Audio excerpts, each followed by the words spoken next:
नमस्कार दोस्तों, कहानी का शीर्षक है मैं आश्रम नहीं जाऊंगी, बुढ़ापे की मजबूरी। कमला अपने पति के देहांत के बाद इकलौती बेटी के यहाँ रहती थी। मेरी बहू का एक अलग ही रूप मुझे देखने को मिला। साथ ही बेटी का भी। दोनों के मन में क्या है मैं अच्छे से जानती हूँ। वो चाहते हैं कि मैं वृद्धा आश्रम चली जाऊँ। उनके जाने के बाद मुझे यही सब देखना और सुनना पड़ेगा, इसका मुझे अंदाजा भी नहीं था। पर मैं मन मारकर अपने बेटे और बहू की बातें सुनकर भी यहाँ रहती हूँ, क्योंकि मुझे मेरे पोते और पोती दिखाई देते हैं। उनकी झलक पाकर मुझे सुकून मिलता है। घर के बाहर एक टीन की झोपड़ी में रहती हूँ। मेरी बहू को कोई दिक्कत नहीं हो, इसलिए मैं घर के बाहर रहती हूँ। बेटे ने थोड़ी मेहरबानी की है तो ऊपर टीन की चादर लगवा दी है। समय समय पर थोड़ा राशन दे देता है तो मैं अपना बनाकर खा लेती हूँ। मैंने अपनी बेटी को कह दिया है कि मेरी वजह से उन दोनों को कोई प्रॉब्लम नहीं होगी। बस मुझे यहीं रहने दें, इसी घर में मुझे मर जाने दें। मैं बस यही चाहती हूँ। मैं अपने आप को खुशकिस्मत समझती हूँ कि मेरे बेटे और बहू कम से कम मेरे लिए इतना तो कर रहे हैं।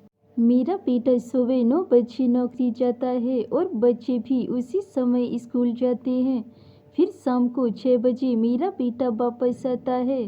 बच्चे 3 बजे आते हैं। उन्हें आते जाते निकलते देख मुझे बड़ा सुकून मिलता है। मेरे पति के दोस्त जब कई दिनों बाद आए, मेरे पति के दोस्त थे, उनकी पत्नी का भी स्वर्गवास हो गया है।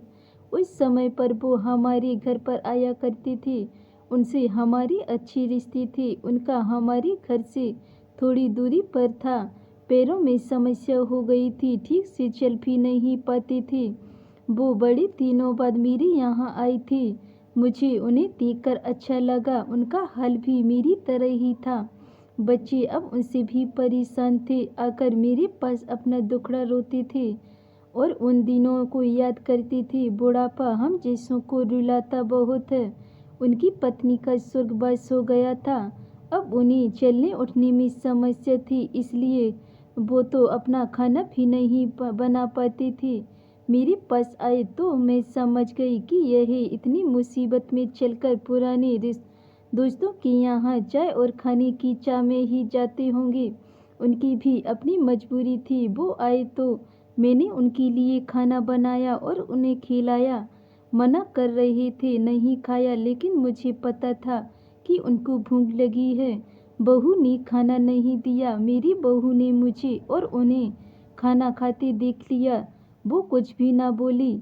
ऐसे ही वो यहाँ 2-3 बार आए। जब भी वो आते मैं उन्हें खाना खिलाती। फिर उनके जाने के बाद जब मेरा बेटा आया तो बहू कहती है कि तुम्हारी माँ को कितनी बेशर्म है, पता नहीं किस किस को आजकल बुलाकर खाना खिला रही है। बड़ी मुश्किल से कमाया जाता है और यही लुटाने में लगी। इनका राशन बंद करो, कुछ दिन भूखी रहेगी तो अक्ल ठिकाने आएगी। मैंने कहा कि मैं अपने हिस्से का उन्हें खिलाती हूँ। तुम्हारे पिता के पुराने मित्र हैं। फिर भी बहू का उल्टा सीधा बोलना शुरू रहा। घर के बाहर रहकर उनको आज़ादी मिल गई है, पता नहीं क्या क्या करती हैं। बेटा भी बोला कि कुछ दिन भूखा ही रहने दो उन्हें। मुझे मेरे बेटे ने घर के पीछे सीढ़ी के पास ले जाकर बिठा दिया। कहा कि अब यहीं बैठो। मेरे तो अब आंसू भी सूख गए थे।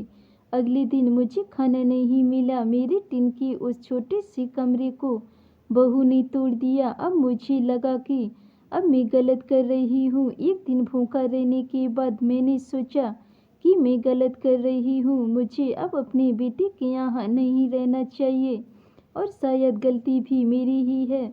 मेरी ही परवरिश में कोई कमी रही, तभी तो यह परिणाम आया। अगली सुबह मैंने अपने बेटे को कहा कि मुझे वृद्धा आश्रम छोड़ा। अब मैं तुम दोनों को ज़्यादा परेशान नहीं करना चाहती। बहू ने कहा कि एक दिन भूखी रही तो अक्ल ठिकाने आ गई ना। बेटे के चेहरे पर भी अजीब सी खुशी थी। जल्दी से तैयार हो गया मुझे छोड़ने के लिए। बहू कह रही थी कि आज की छुट्टी ले लो, यही आस पास मत छोड़ आना, कहीं 3 दिन में वापस ना आ जाए। मैंने अपनी बहू से कहा कि बेटी चिंता मत कर, मैं अब नहीं आऊँगी। मैंने अपने पोता पोती को गले लगाया। मुझे पता था कि अब मिलना नहीं हो पाएगा। बेटे को भी चाहती थी कि एक बार जी भर के गले लगा लूं, लेकिन वो बोला, चलो जल्दी करो। मैंने बहू को कहा कि बेटी अपना ध्यान रखना। मेरा बेटा मुझे छोड़ आया। वहाँ आकर मैंने देखा कि मेरी तरह कई हैं, थोड़े दिन उदास रहते हैं, फिर सच को स्वीकार कर लेते हैं। मैं अब यहाँ खुश हूँ, कुछ काम भी करती हूँ। मैं चाहती हूँ कि ऐसा कहूँ कि ऐसा किसी के साथ ना हो, लेकिन ऐसा कब किसके साथ हो जाए कोई बता नहीं सकते। लेकिन माँ बाप को ऐसे समय के लिए भी तैयार रहना चाहिए। बस बच्चों को पालकर बड़ा कर दो, उनसे कुछ उम्मीद मत रखो। धन्यवाद दोस्तों। अगर ये मेरी कहानी आपको पसंद आई हो तो वीडियो को लाइक कमेंट शेयर ज़रूर करें। अगर चैनल पे नए हैं तो चैनल को सब्सक्राइब करें। मिलते हैं ऐसी नई कहानी के साथ, तब तक के लिए बाय बाय।